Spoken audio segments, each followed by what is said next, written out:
La planche. La planche. Bonjour, bonsoir et bienvenue dans La Planche, Tu vois la planche comme les planches de bande dessinée. le podcast qui explore les profondeurs du métier d'auteur et d'autrice de bande dessinée. Une production du musée de la BD de Bruxelles. Je m'appelle Ronan Chabra, Bonjour. jeune auteur en herbe. J'adore poser et me poser des questions. Qui suis-je? Où vais-je? Mais tais-toi, toi. J'ai eu la chance et l'honneur de pouvoir m'entretenir avec plusieurs auteurs et autrices de bande dessinée afin de leur poser des questions et d'explorer avec eux les méandres de la création. Dans cet épisode, j'explore plusieurs de leurs trajectoires et évolutions dans le champ de la bande dessinée. Quand on est auteur ou autrice, qu'est-ce qui nous fait grandir ou rétrécir? À quel point creuser un même sillon ou sortir des sentiers battus? Oh là là, je suis allé beaucoup trop loin. Oh, y a quelqu'un? Devient-on plus efficace avec le temps, meilleur? On va dire ça, ouais. Mais tais-toi, toi. C'est avec ces questions et mes quelques a priori personnels que je suis allé recueillir des réponses qui, je l'espère, vous intéresseront autant qu'elles m'ont intéressé. Ok. Bonne écoute. On y va?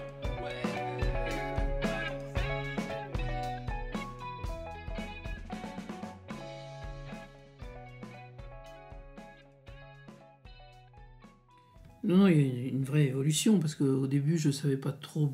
Puis j'ai commencé, moi, dans les journaux. Florence Sestac, autrice entre autres de la bande dessinée Le Démon de Midi et de la série Les Déblocs. Je passais une page, 2 pages, 3 pages et tout. J'ai pas commencé maintenant en se lançant directement sur un album. C'est beaucoup plus difficile, la barre est haute, là, maintenant. Je sais pas si je démarrais maintenant. Donc, bien sûr, je faisais des petites histoires courtes et tout. Je me suis entraîné comme ça. Après, je suis passé à la famille des blogs, c'est-à-dire une page de gags toutes les semaines dans le journal de Mickey. Donc ça, c'est une très très bonne école pour progresser. Et puis, savoir tourner les gags vite et tout. Et il faut être efficace. Donc ça, c'est une très bonne école. Et donc, bien sûr, j'ai progressé. Et puis surtout, le dessin. Le dessin est, pour moi, plus abouti, quoi. Et vous diriez que c'était alors plus facile quelque part de commencer à l'époque quand c'était dans des journaux, dans des espaces qui permettaient à des auteurs de faire leurs armes? Oui, bien sûr. Bien sûr, parce qu'on vous demande ou un strip ou une page de bande dessinée ou un petit gag et tout. Donc ça, c'est assez facile à faire. Faire un album, c'est difficile. Je veux dire, ça prend pas du jour au lendemain. Ça demande beaucoup de concentration, de boulot et tout. Et donc, non, c'est plus difficile. Et je sais pas si j'arriverai à démarrer effectivement maintenant, parce qu'il faut être bon dessinateur, faut savoir écrire un scénario et tout. Ça demande... Non, c'est difficile. Est-ce que pour vous, donc maintenir un style, dessiner les mêmes personnages encore et encore, est-ce que vous pouvez ressentir parfois une sorte d'ennui dans cette répétition? Est-ce que ce n'est pas parfois difficile, ou bien au contraire, c'est quelque chose dont vous ne vous posez peut-être pas la question? Non, jamais. Non. Et j'espère mourir le crayon à la main, comme je dis toujours, parce que pour moi, c'est ma vie.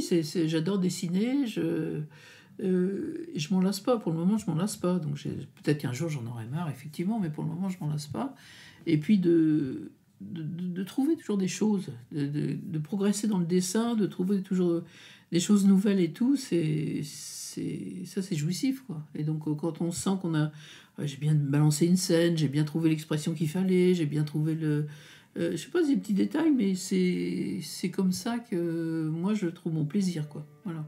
Et j'ai toujours l'impression de progresser. Donc vous êtes toujours à la recherche, en dessinant, Oui. d'amélioration et de perfectionnement. Ouais. Voilà. Pour moi, je sais pas si le lecteur s'en rend compte, mais pour moi, trouver la bonne attitude d'une expression, par exemple un chien ou un chat, vous trouvez la bonne expression du chien ou du chat, la bonne tronche, et on voit... Voilà, j'ai exactement réussi à faire ce que je voulais faire. Pour moi, c'est des petites victoires comme ça. Et tous les jours, je m'en réjouis, quoi.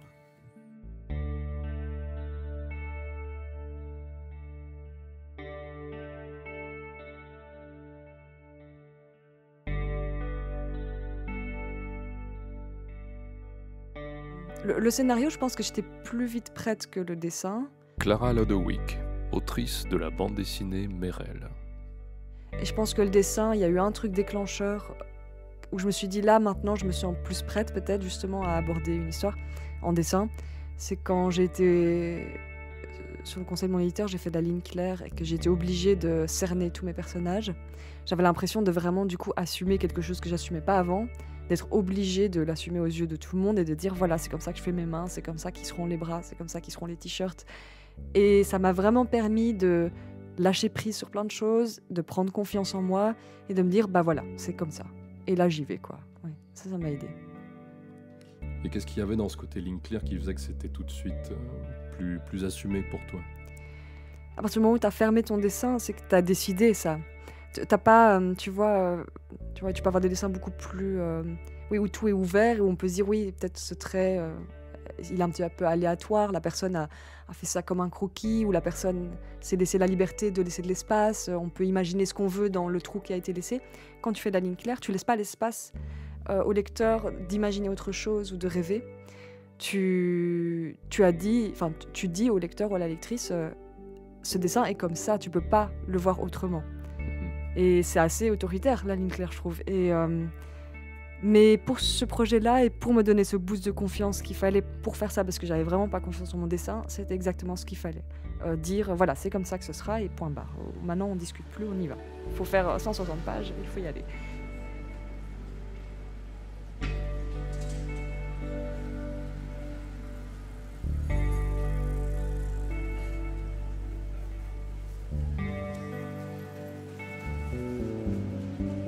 J'ai toujours eu une angoisse sur la question du scénario, en gros. De quoi dessiner, quoi faire. Ou même à tous les niveaux, même comment le faire, quoi. C'était pas naturel, en fait. Éric Lambé, dessinateur entre autres des bandes dessinées Paysages après la bataille et Antipode. J'avais juste une espèce d'obsession. Je ne sais pas pourquoi, tout d'un coup, j'ai fait une fixation à l'adolescence sur la bande dessinée. Et je suis resté dedans. Mais j'ai hésité longtemps quand je faisais mes études ici. J'ai voulu quitter la section BD pour aller en ILU. Et après, j'aurais pu renoncer souvent parce que c'était quand même difficile pour moi de faire de la bande dessinée, même si j'avais envie. C'était pas vraiment un plaisir jouissif, quoi. C'était une envie, une espèce de manie à vouloir être sur une table, à essayer de résoudre quelque chose, à me trouver moi-même, à chercher une identité à travers ça. Mais j'ai du mal à juger mon travail ou à le considérer suffisant. Je me fixe peut-être une espèce de barrière ou d'espèce d'idole que j'ai. Quelques personnes comme ça, quelques auteurs que je trouve être des auteurs qui ont un vrai travail d'auteur très personnel et qu'il faudrait que je sois à leur niveau, qui fait que j'idéalise tellement que j'arrive plus vraiment à juger de manière terre à terre qui je suis, qui je peux être, qu'est-ce que je fais, vu qu'il y a une espèce de choses inatteignables comme ça et impalpables et que je peux pas vraiment encadrer, c'est difficile. Là, en fait, je suis à une période où j'ai un peu l'impression d'avoir fait le tour de ce que je pouvais espérer faire. Et j'ai plus vraiment d'intuition, quoi. J'ai toujours, quand même, en dehors des livres, je faisais aussi beaucoup de travail d'image pure.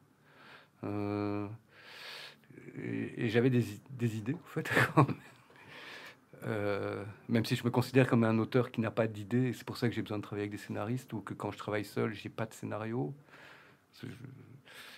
Je manipule de l'image plus que des concepts ou des idées ou quoi que ce soit. Et là, je suis un peu épuisé. J'ai un peu l'impression d'avoir fait le tour. Quand je suis sur ma table à dessin, je dis, qu'est-ce que je peux encore faire? J'ai pas d'idée. Donc là, j'ai la chance que c'est embrayé un travail avec David B, qui est un vrai scénariste, donc où j'ai plus que l'illustration de son scénario en fait à faire. Donc j'ai pas d'idée à trouver. J'ai la possibilité de nourrir mon temps avec du dessin. Sinon, je sais pas quoi faire de mes journées, quoi. Donc, j'ai une très grande peur de l'écrit. J'ai toujours une difficulté avec l'écrit depuis tout le temps, quoi. Et donc, l'écrit me fait peur. Et j'ai pas non plus de capacité à construire quelque chose avec des mots.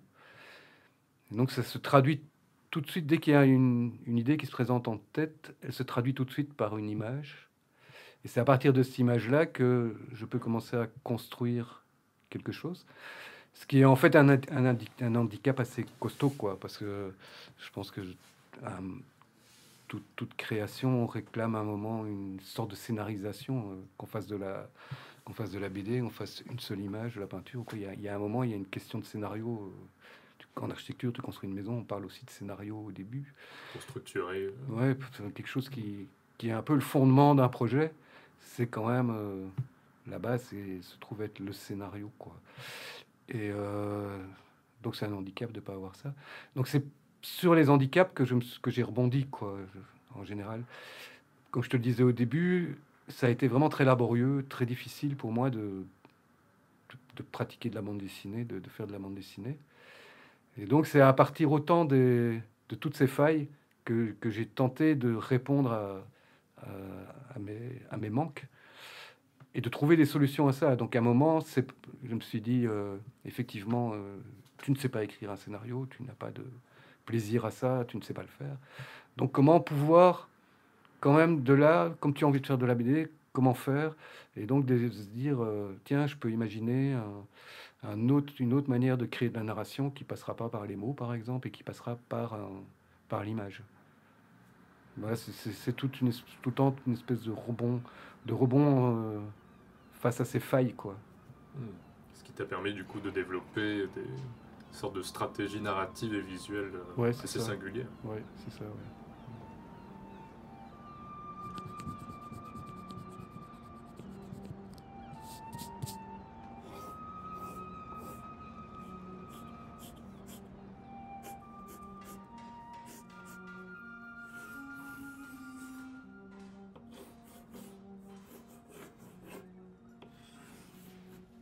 Dessin, c'est un truc qui est vraiment... c'est pas un truc qui est naturellement facile pour moi. Max de Radigues, auteur entre autres de la série Stig et Tilde et scénariste de Eddie et Noé. C'est quelque chose qui est un peu un combat et qui est difficile. Et c'est quelque chose que j'adore faire, mais avec lequel voilà, j'ai beaucoup de difficultés. Ce qui est moins le cas des histoires. Ce qui est moins le cas des histoires. Et je pense que plus le temps passe, plus j'ose faire certaines choses, quoi. Donc, il y a des récits que j'aurais jamais osé faire avant, que je fais maintenant. Et c'est des récits que j'aurais pas osé faire, surtout à cause du dessin, de me dire est-ce que je vais arriver à dessiner des poursuites de bagnoles? Est-ce que je vais arriver à dessiner des vaisseaux spatiaux? Est-ce que je vais arriver à dessiner... Enfin, voilà, donc ce dont tu te sentais capable en dessin... diriger aussi quel type d'histoire tu te permettais de raconter. Bien sûr, ouais, bien sûr. Et par exemple, le fait qu'il n'y ait pas de décor dans l'âge dur, c'est parce que en fait, c'est hyper dur pour moi de faire des décors. Et donc, une des solutions, c'était de pas mettre de décor. Et donc voilà, il y a toujours un peu... je pense qu'on trouve toujours des solutions. Et mais c'est vrai que de plus en plus, je vois que j'accepte de faire des choses différentes et que je me permets de mettre des décors, je me permets d'essayer des choses que je n'essayais pas avant, des trucs un peu plus avec de l'architecture, avec un semblant de perspective. Et donc voilà, donc il y a une évolution dans ce sens-là. Et en fait, je pense que c'est aussi une des raisons pour laquelle je me sens à l'aise en narration. C'est parce que j'étais tellement mauvais en dessin que j'ai dû compenser... je me sentais tellement mauvais en dessin que je devais compenser avec...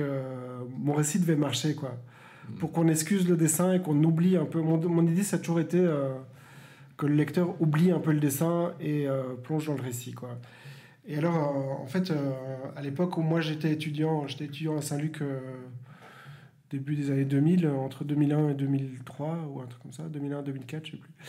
À cette époque-là, j'avais découvert le boulot de David Liebens, qui était un auteur de bande dessinée bruxellois et qui dessinait au Sharpie dans des cahiers, dans des carnets, dans des vieux agendas qu'il avait trouvés sur les poubelles. Et il dessinait dans le métro en allant au boulot. Et du coup, il avait un trait qui était hyper tremblé. Il y avait un côté hyper mal fichu, mais en même temps super efficace, et ses récits étaient super touchants. Et donc tu étais là en lisant ces trucs-là, tu dis ah ouais, en fait c'est pas obligatoire d'avoir un dessin qui est spectaculaire, qui est qui est doux au regard. Tu peux faire un truc un peu crasse, un peu dur, et en fait, ça peut passer.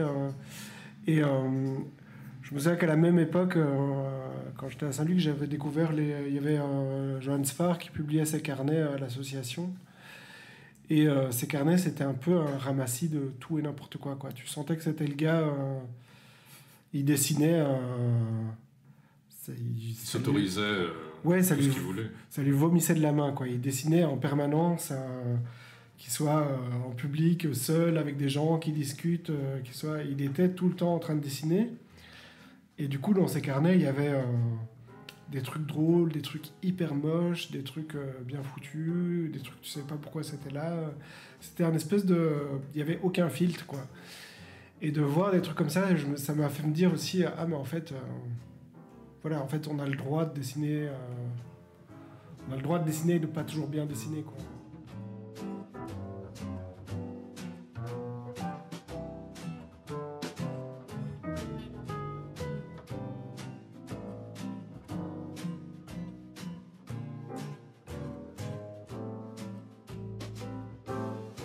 Moi, je fais presque que du strip, je fais que des trucs très simplistes. J'ai jamais écrit de personnage, j'ai jamais fait de chara design. Enfin, de manière très basique. Donc, il y a plein de choses que j'ai pas encore expérimentées. Et... Petit Pied, auteur entre autres de la bande dessinée Mauvaise Impression et Comment rater sa vie.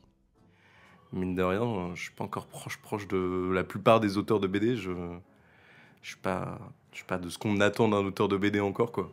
J'ai un peu envie de l'être, mais aussi pour le kiff, quoi.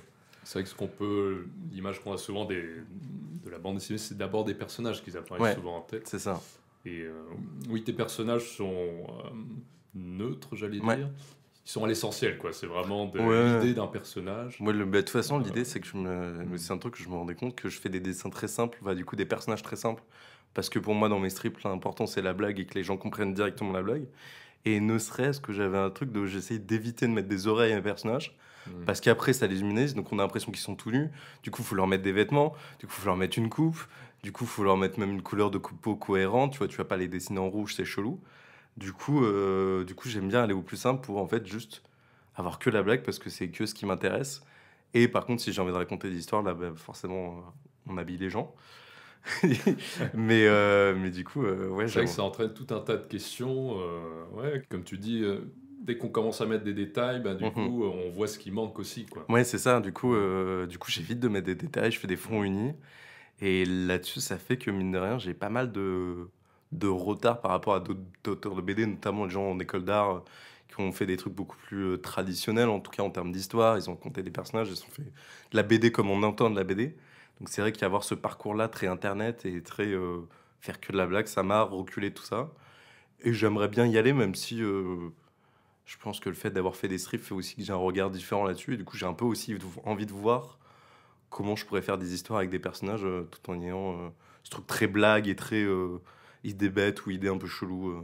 Ah oui, donc garder cet esprit-là. Garder cet esprit-là. Enfin, pour moi, c'est des idées que j'ai en tête, il n'y a rien de concret. Donc voilà. Est-ce que toi, tu te sentirais aussi d'explorer des histoires sans humour, par exemple ? Oh, sans humour Oui, foncièrement oui, mais pas que sans humour, parce que vraiment, je trouve ça tellement mieux quand c'est marrant. Mine de rien, même, je pense un peu à mes œuvres qui me touchent. Moi, les trucs qui me touchent, c'est quand c'est à la fois drôle et triste, ou j'ai pas beaucoup de drames qui m'ont beaucoup touché. Moi, s'il y a pas un peu d'humour, ça me touche beaucoup moins. Donc, j'ai aussi envie de faire des trucs forcément qui me parlent. Et c'est vrai que même en série, je pense aux séries, aux BD, je lis presque que de l'humour. Et mine de rien, je trouve que ça permet aussi d'explorer plein de choses à côté de l'humour et tout ça. Donc non, je pense pas quitter l'humour. J'avoue.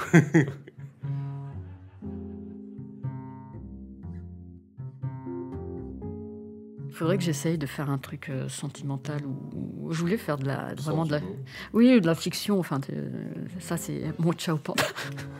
Marion Montaigne, autrice entre autres de la bande dessinée Dans la combi de Thomas Pesquet et de la série D'humour à moins bête. Ça t'intéresse Mais j'ai essayé pendant le Covid. Faire un truc hyper dramatique. Bon, puisqu'on était dans le Covid, autant faire un chialer, quoi. Mais vraiment premier degré, alors. Ouais. Et ben, ça me ressemble pas trop. Enfin, j'ai une bonne centaine de pages. Et j'ai tout jeté parce que je trouvais que ça me ressemble pas. C'est comme, je sais pas comment vous dire, c'est comme, je vais dire je sais pas, comme un comique qui essaie de vous faire chialer, ça marche pas, ou l'inverse. Peut-être que je le mettrai de côté et que je reviendrai dessus, etc. Mais je pense que le confinement m'a complètement massacré la tête. Et après, déconfiné, j'ai trouvé ça un peu pourri, donc j'ai changé. Mais ouais, c'était 100 pages à la poubelle. c'était 100 pages sur une catastrophe nucléaire et il y avait des morts et tout. C'était. Mais je sais pas. Je me suis dit, je saurais pas. Ça me ressemble pas.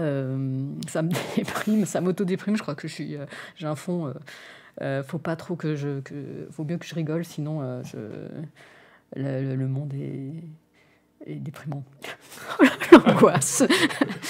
Non. L'humour, c'est un rapport au réel qui permet une distance agréable, presque sécurisante, j'ai l'impression. Oui, alors oui, j'ai essayé de me poser des questions aussi sur l'humour. Soit c'est sympa, soit je suis une agressive qui passe des trucs horribles par humour. Non, mais je pense que moi, je l'utilise vraiment pour apaiser l'angoisse, parce qu'il y a plein de trucs qui me stressent. Et ce serait, il y en a qui arrivent à le faire frontalement et qui vous font du Lars von Trier, là. Là, on entre vraiment. Oui, moi, j'aime beaucoup, mais enfin, ça dépend. Mais je pourrais pas. C'est moi, à bout d'un moment, faut qu'il y ait un poney qui passe ou un truc comme ça, parce que c'est trop dur. Donc, je pense que il faut un peu de tout. Hein. Moi, j'adore chialer. J'adore la chiale au cinéma, mais je sais pas le faire.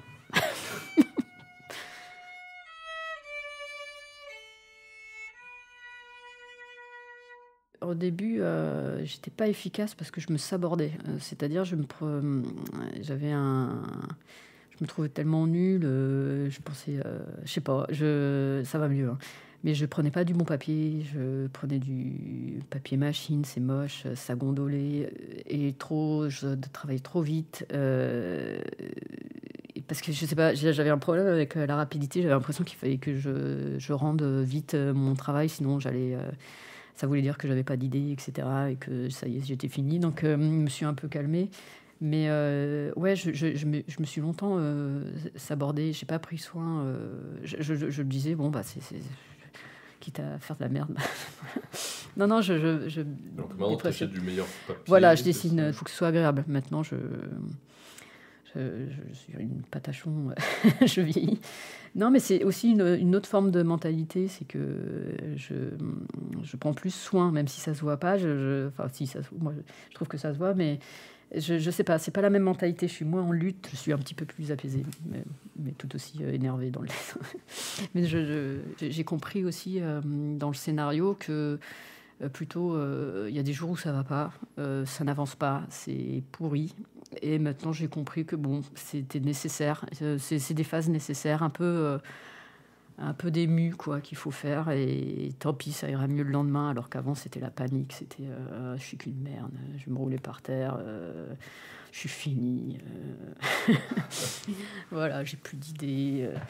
Maintenant, je me dis, bon, on va courir. Enfin non, je reste sur ma table, mais je fais, bon, ça ira mieux demain. Mais c'est vraiment une gymnastique. Je pense vraiment que, je sais pas, le cerveau, il fait... Et il le met sur une autre rail, ça cogite, et puis un peu plus tard, ça décante. C'est très bizarre, ouais. Mais ça, c'est la maturité, ça, c'est la vie. Tu dirais que de ton premier album à ton dernier, il y a eu beaucoup d'évolution dans ton style, ou au contraire tu dirais qu'il y a une grande cohérence du début à la fin? Oh, si, moi je vois qu'il y a une différence, même de technique, comme avant j'étais à l'aquarelle, ça demandait pas les mêmes... le même travail, c'était pas pris de la même manière. Et puis je vois les trucs que j'aurais pas dû faire. Non, je pense qu'il y a une cohérence, mais au moins ça a un peu évolué. Peut-être que les gens voient pas, mais moi je vois en voyant les anciens albums.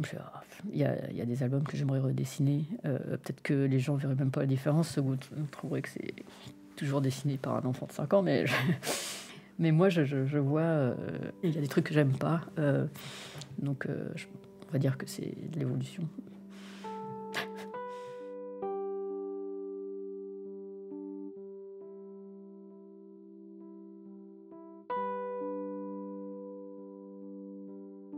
J'ai l'impression que c'est très répandu que de vite renier ce qu'on vient de faire. Alice VDM, autrice de la bande dessinée Ma vie sans Billy. Vu qu'on est en constante évolution dans notre manière de dessiner, on est satisfait et on aime ce qu'on fait là maintenant, et encore des fois pas toujours. Mais du coup, on est souvent, et ça je sais que c'est partagé, très critique avec ce qu'on a fait avant et encore plus avant, et du coup les débuts sont reniés. C'est ton cas alors, tu renies tes premières BD? Bah du coup là, ma BD qui est sortie, faut pas que je le dise, mais bon, j'ai du recul par rapport à ce sentiment. Je sais que c'est un sentiment qui arrive, qui sera jusqu'à la fin. Là, tu penses? C'est ça. Ah oui, je pense. Oui, parce que je pense que l'évolution du dessin, rien que dans ce qu'on sait faire, avant une main qui tenait une cigarette, je le faisais moyen, et maintenant ça va, j'arrive, mettons. Du coup, on est toujours mieux, entre guillemets, qu'avant, et du coup, on va juger souvent assez durement ce qu'on a fait avant, et du coup, c'est vrai que la BD là que j'ai faite, moi, il y a plein de trucs. Assez durement, ah oui, il y a plein de trucs où je suis là, mais maintenant. les gens, ils regardent ça, mais non, C'est-à-dire pas que tu te possible. vois faire ça autrement. Et Ah tu oui, te si dis, je devais le refaire, forcément, je ferais avec ma manière de faire maintenant, qui est une évolution, comme tu dis, c'est pas du tout autre chose, mais ça a évolué, et du coup, je referais pas pareil, quoi. Mais bon, c'est normal. Et je connais des amis auteurs qui ont ce processus-là pendant qu'ils font une même BD, et du coup leur BD n'est jamais finie parce qu'ils reprennent les premières pages pour changer comme ils ont fait, le temps d'évoluer jusqu'à la fin, aux dernières pages. Et du coup, c'est au bout d'un moment, il faut se fixer, quoi, et savoir qu'on sera jamais content, et puis accepter.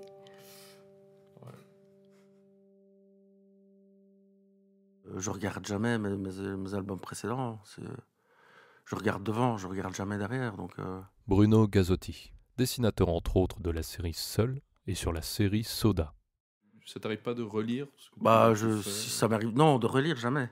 De regarder par hasard, de tomber sur un album, de dire ah ouais, cette case-là, ah ouais, je m'étais cassé le cul. Ah ouais, j'ai l'impression que je fais moins bien maintenant, et puis ça passe, et puis je me dis ah ouais, là c'était raté, mais j'aime pas de regarder ce que j'ai fait avant parce que ça sert à rien. La BD, ça se feuillette, donc il faut avancer, donc il faut faire l'album suivant et pas rester sur le précédent, sinon on peut le recommencer sans cesse en espérant que ce soit à chaque fois meilleur, mais ça sert à rien. Recommencer le même album et le faire 10 fois, c'est pas pour ça que ce sera mieux. Ce sera peut-être légèrement différent, mais à quoi ça sert de le refaire 10, 15 fois, 20 fois? Ça servira à rien. Mais si j'étais perfectionniste au point d'être le perfectionniste en chef, je ferais ça, mais ça n'a pas de sens. Il faut qu'un dessin soit vivant, il faut que ça avance, il faut qu'une série soit vivante, il faut que ça avance. Il faut que ça vive, et puis elle va mourir comme nous tous, quoi. Donc ça, tu n'as pas trop ce tempérament perfectionniste Si, mais pour le boulot que je fais maintenant. Ah oui. Je fais de mon mieux maintenant, et je vais pas revenir sur une planche que j'ai faite il y a 3 mois en me disant ah là j'ai raté ce truc-là. Ouais, je l'ai raté, je vais pas recommencer, sinon tu vas regarder toutes les planches que tu as faites pendant les 3 derniers mois et tu vas te dire ah ouais, mais il faut que je corrige ça alors. Et comme Jean-Henri disait, la plupart des corrections que tu fais, de toute façon le lecteur le verra pas. Si toi tu le vois, c'est déjà bien, donc ouais, corrige ce que tu veux sur le moment, sur l'instant, ou sur la page que tu es en train de faire maintenant, mais ça sert à rien de revenir sur une page que tu as faite il y a 3 mois, qui n'a pas encore été publiée, et que tu pourrais corriger, sinon tu t'arrêtes jamais. Parce que ton œil n'est jamais, ta vision n'est jamais la même d'un jour à l'autre, donc forcément tu vas être critique sur ton boulot passé, et ça sert à rien, il faut avancer. La BD, il faut avancer. Ça sert à rien de revenir encore et encore sur la même planche tout le temps, ou sur le même dessin. J'ai entendu, j'écoutais un podcast qui s'appelle L'Atelier BD de Paul Satis, Mhm. où Jean-Ry, dedans, citait Herman, qu'Herman aurait dit, à la longue, un bon dessinateur de BD est fatalement, quelque part, un bon scénariste. Je ne sais pas ce que peut évoquer pour toi cette réflexion. Oui, ça peut être vrai, oui, bien sûr. Hmm. C'est clair que j'ai des idées de scénario, mais j'ai pas le temps de les développer, donc... Ça pourrait t'intéresser alors, de faire un album où tu sois aux manettes du scénario et du dessin en même temps. Oui, Hmm. et pour le moment, j'ai pas le temps, et puis je suis satisfait avec les scénarios des autres, donc ça me va très bien, pour le moment. Donc on verra si un jour je fais un album tout seul, on verra.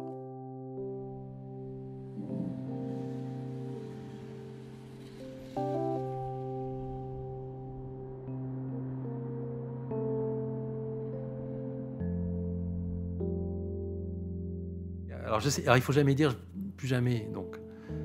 Mais il a été acté que plus jamais. Voilà. Bon, après, seul l'avenir le dira, mais faut pas attendre du tout. Et puis, de toute façon, je déteste.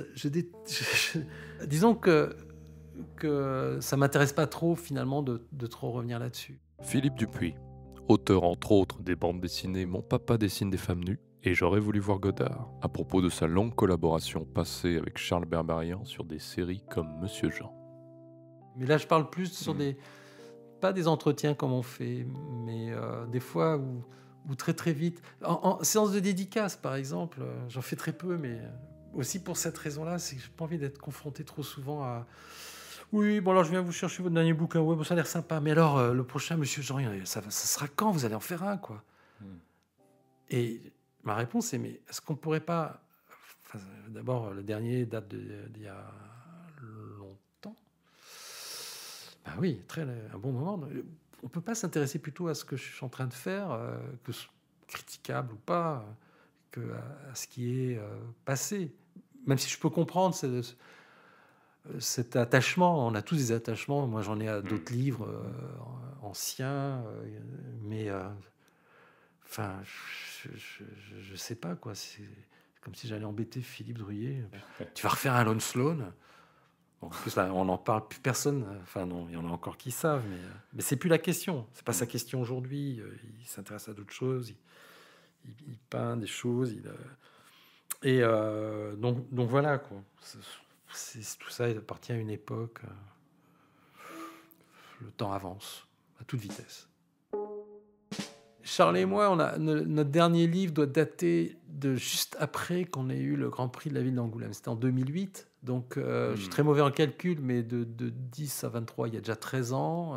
Ça fait plus de 15 ans, quoi. Ah oui. Ça fait plus de 15 ans qu'on suit chacun. C'est quand même pas mal. Zut, quoi. Alors que avant, on avait quand même déjà tracé pendant, de 80 à 2008, pendant 28 ans. Donc il y a 28 ans avant, et là quand même 15. Donc c'est pas non plus une anecdote, quoi. Et donc c'est vraiment une attention, ce qui est des choses qui se construisent de son côté à lui, de mon côté à moi. Donc il y a maintenant aussi matière à plutôt être là-dedans, quoi. Voilà. Le reste appartient maintenant un peu à pas à l'histoire, mais au passé. Après, ça nous a construit. Hein. C'est pas non plus. Attention, je dis pas que ça vient de nulle part, mais pour moi, ça a été une question très importante. Par exemple, quand on a arrêté de travailler ensemble, c'est de se dire, ok, mais qu'est-ce que je fais ? Je continue la même chose tout seul, ou j'essaie de enfin faire ce qui ne trouvait pas sa place dans le duo. C'est plus ça, quoi. Voilà, les choses plus personnelles. Et qu'est-ce que je développe par ailleurs, peut-être avec d'autres, qui ne sont pas lui. C'est plus comme ça que se posait la question. Charles a, lui, de son côté, fait un certain nombre de livres en tant que scénariste, ce que je n'ai jamais fait. Je n'ai pas envie de faire, en fait. Je crois pas. Je crois. En plus, quand je dis que je suis incapable de m'écrire moi-même un scénario complet, je vois pas comment je vais pouvoir le faire avec quelqu'un d'autre, quoi. Et puis, ou alors il faudrait que ce soit une espèce de partie de ping-pong un peu improvisée. Et puis sinon, j'ai fait 4 livres avec Lou. Mais c'est une scénariste très particulière dans sa manière de travailler, notamment parce qu'elle n'est pas que scénariste. Elle a une carrière artistique qui s'ouvre aussi bien vers le film, l'installation, le théâtre, la performance, la littérature. Ça fait pas mal, la photo. Et tu penses que cette pluridisciplinarité lui donne quelque chose dans sa manière d'écrire c'est la seule en tout cas. Mais après, comme je dis, j'ai pas eu d'autres expériences qui m'a procuré cette chose que j'ai rarement en bande dessinée en lisant un dialogue, c'est de me dire oh là là, qu'est-ce que c'est bien écrit. Je veux dire, les gens pensent pas à ça. Pour eux, la bande dessinée, c'est des dessins puis des dialogues. Alors ils vont dire ah là là, c'est super bien dessiné. Ça, on l'entend beaucoup. Mais de dire c'est finement, il y a une jolie langue qui n'est pas là exactement la même selon les personnages et tout. Et puis là, je parle même pas ensuite du récit, de la structure. Je suis sûr que Hugues Micol, Benjamin Bachelier, Michael Sterkman, les autres, tous ceux qui ont travaillé avec elle, me diraient la même chose. Frédéric Peters, elle laisse libre la mise en scène. C'est vachement agréable. Du coup, même sur les paginations, on développe les choses comme on veut, quoi. Voilà, donc ça c'est important. Et puis parce que ça rejoint ce que je trouve qui devrait être une des ambitions de la bande dessinée.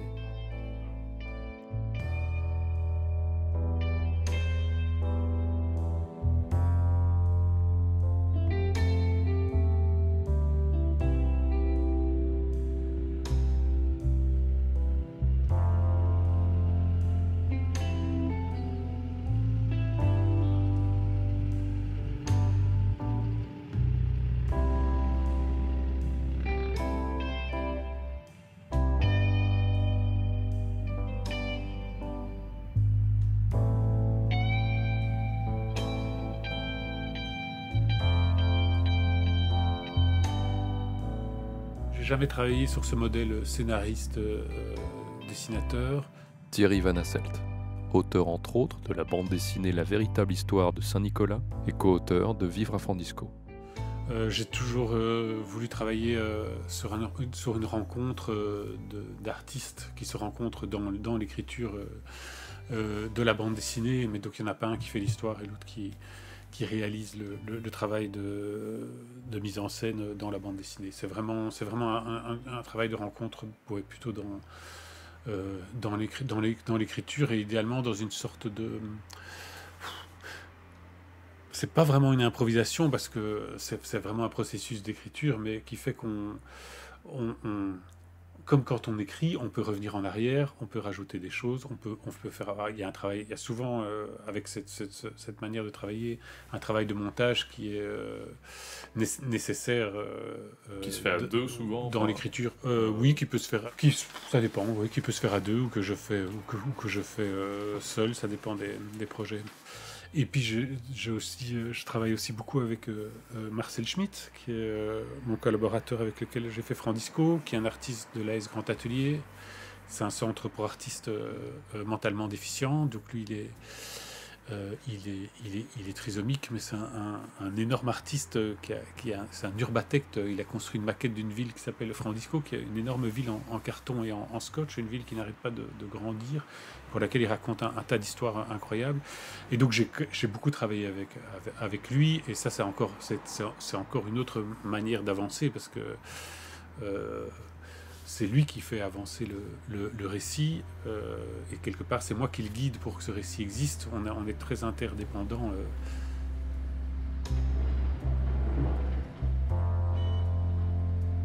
J'ai appris la légèreté avec Marcel. C'est lui qui m'a autorisé à devenir drôle. Avant ça, j'étais quand même dans des récits très très sombres et douloureux même.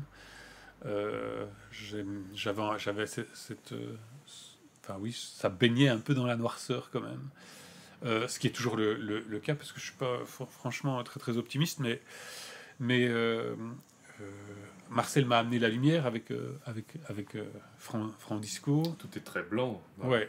Si on compare à tes premières bandes dessinées très sombres. C'est carrément l'inverse. Et c'est aussi, c'est la première fois que avec Frandisco, c'est la première fois que je dessinais au trait. J'ai toujours refusé le trait parce que je me sentais pas du tout à l'aise avec ça. Je trouvais ça beaucoup trop compliqué. Je pense qu'en bande dessinée, c'est la chose la plus difficile compliqué, ah oui. à avoir, un trait qui ait du sens, en fait. Un trait qui soit pertinent, qui soit beau, qui soit pas dans la redite et l'emprunt des multiples auteurs qui ont abusé du trait. Et donc j'ai travaillé par la masse pendant très très longtemps, et c'est avec Marcel, avec Francisco, avec le fait que ce soit un projet autour de l'architecture, puisque j'avais cette ville en carton et en scotch devant moi, que je voulais arriver à la dessiner d'une façon très sobre, pour aussi effacer la notion d'échelle, qu'on ne puisse pas percevoir directement que ce soit une maquette, mais qu'on la voit en tant que ville. Et donc je me suis rabattu sur le rotring, parce que c'est aussi un outil d'architecte. Et donc c'est comme ça que que j'ai abordé le trait. Ouais. Et ça a été évident alors de prendre cette manière de dessiner qui était un peu nouvelle du coup. Oui, c'est parce que ça a été évident que ça a marché. Ah ouais. Et c'est sans doute parce que je m'en suis empêché pendant très longtemps qu'à un moment j'ai senti qu'il était temps.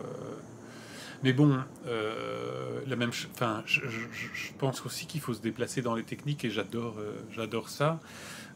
Si j'ai fait Saint-Nicolas, en fait, c'est parce que je voulais attaquer l'aquarelle, que j'étais en train de travailler sur le 2e volume de Francisco, qui se passe en partie sur Planète 2, la planète des amoureux, et que je voulais que cette planète soit rose, et que j'ai commencé à faire des planches à l'aquarelle, que j'ai réussi à faire les premières qui étaient très très simples assez facilement, mais que dès que j'ai commencé à compliquer les dessins, j'y arrivais plus du tout, et je me suis dit bon ben je vais retourner, je vais passer à je vais faire un petit tour d'apprentissage de l'aquarelle. Je vais faire une histoire courte pour apprendre à travailler à l'aquarelle. Je vais travailler sur Saint-Nicolas, parce que Saint-Nicolas était déjà dans Francisco. C'est Marcel qui a fait intervenir ce personnage dans Francisco. Je me suis dit bon, ce personnage il est cool. En plus l'histoire elle est bien.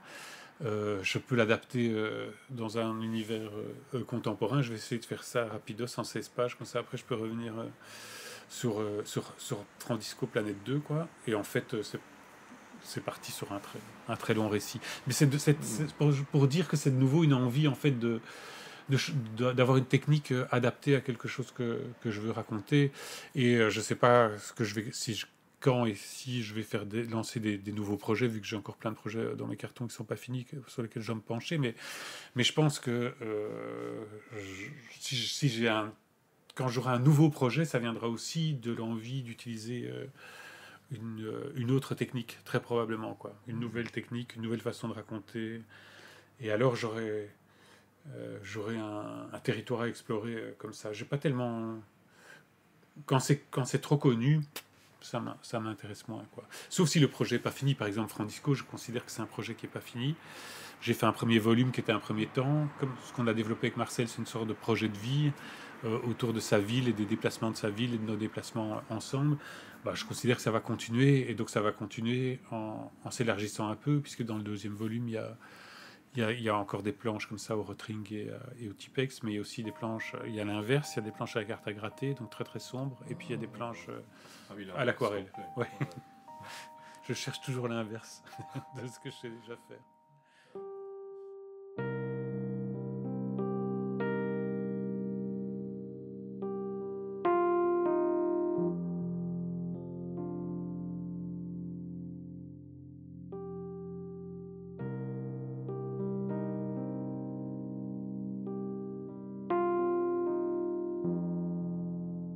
Le premier challenge que je me suis lancé, c'était Parole d'honneur, avec Leila Slimani.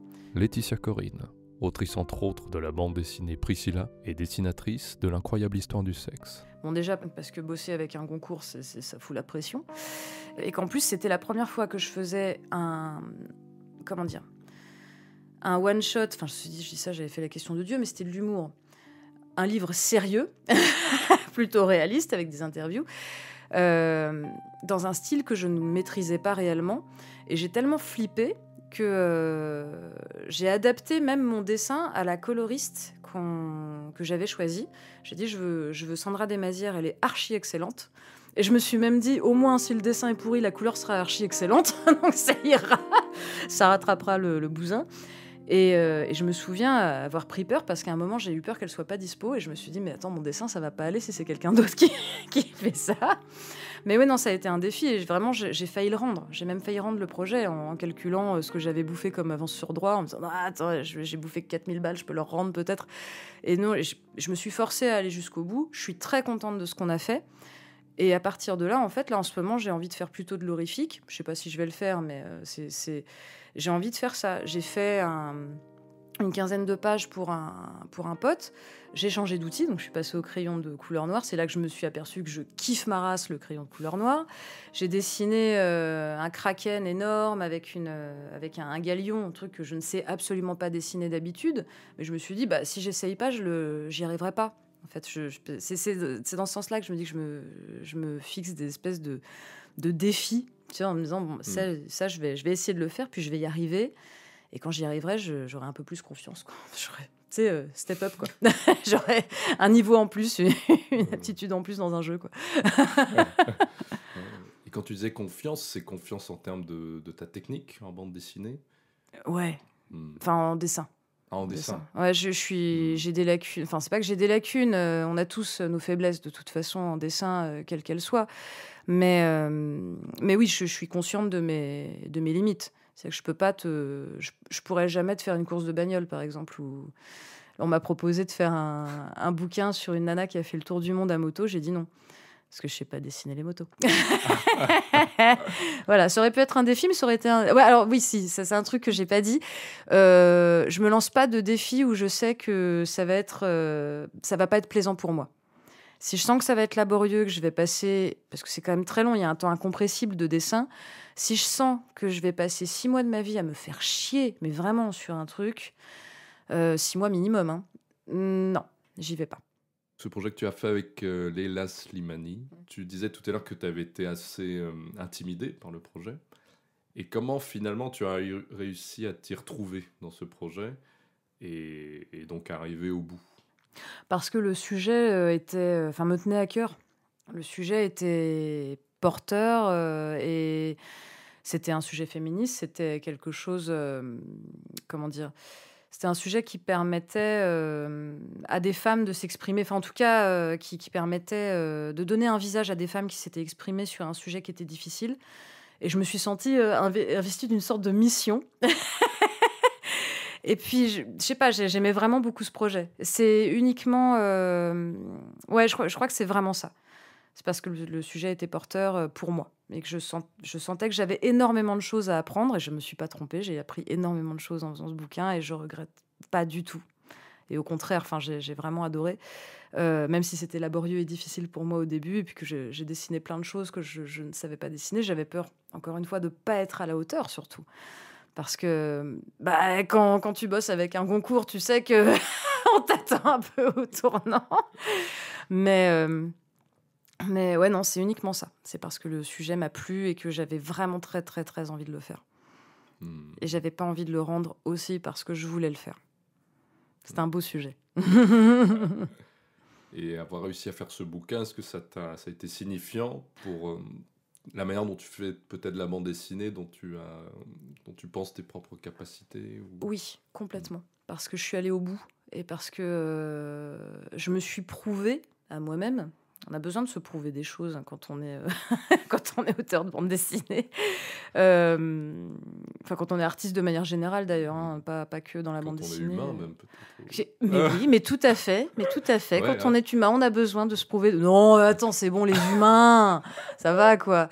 Non, mais on a vraiment besoin de se prouver des choses et de se dépasser. Et j'ai réussi à faire ce truc-là. Et en fait, c'est depuis cet album que j'ai envie de repousser mes limites. C'est pour ça que je te disais que c'était pas... C'était assez récent, en fait. C'est un album qui a 6 ans, même pas, qui a 5 ans et demi. Et il est l'âge de mon fils, dis donc. Et du coup, voilà, ça m'a prouvé que j'étais capable de le faire et qu'il fallait pas que je m'arrête en cours de route. Si j'ai un projet qui me plaît, qui me tient à cœur, que j'en étais capable et que j'étais même capable d'aimer le résultat. Parce que très souvent, quand je vois une de mes planches, Bah, je chiale un peu, moi. J'ouvre les albums, je suis oh mon Dieu. Ah non, je déconne pas. Hein. T'as du mal à te relire Ça dépend en fait. Mais dans Fluide Glacial, par exemple, les pages que je fais dans Fluide, j'ai vachement de mal à me trouver. Et puis Fluide, pour moi, c'est une espèce il y a une espèce d'aura autour de Fluide parce que c'est un rêve d'enfant, comme beaucoup de gens qui sont chez Fluide d'ailleurs. Hein, c'est des rêves de gosses de rentrer chez eux. Et les premières pages que j'ai vues, puis même les suivantes, hein, j'ai chialé quoi. Enfin, j'ai pas chialé pour de vrai évidemment, hein, pas déconner. Mais j'ai vraiment vu le truc. Je suis vraiment, j'étais pas fière quoi. Je me suis dit putain, ça me va pas. Du coup, c'est pour ça que je cherche et que pour les 5 personnes qui qui suivent ce que je lis dans Fluide, de se dire « Ah, mais Laetitia Corine a encore changé de style, mais c'est incroyable, mais où s'arrêtera-t-elle ?» Donc... Mais oui, du coup, oui, cet album, il a été hyper important pour moi à ce niveau-là. J'ai pu me prouver beaucoup de choses grâce à cet album.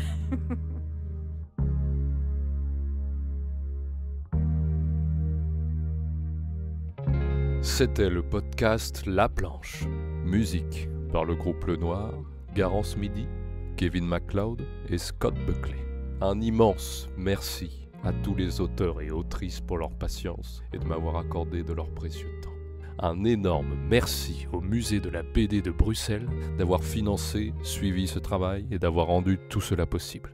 Des remerciements tout particuliers à Isabelle de Becker, Salva Di Bernardo, Laurent Lenoir, Thibaut Fontenoy, Tine Anthony, Marie Nif et Wivine Van Donade. Un immense merci à ma famille et à mes amis de m'avoir soutenu dans ce périple. Et un grand merci à vous, bien sûr, pour votre écoute. J'espère que cet épisode vous aura plu. Au revoir. Ferme les yeux sur scène, comme à la fête foraine dans le grand 8. J'aime quand ça va vite, mais attention au départ, j'ai toujours peur du noir. Dans les autos tamponneuses, crier me rend heureuse.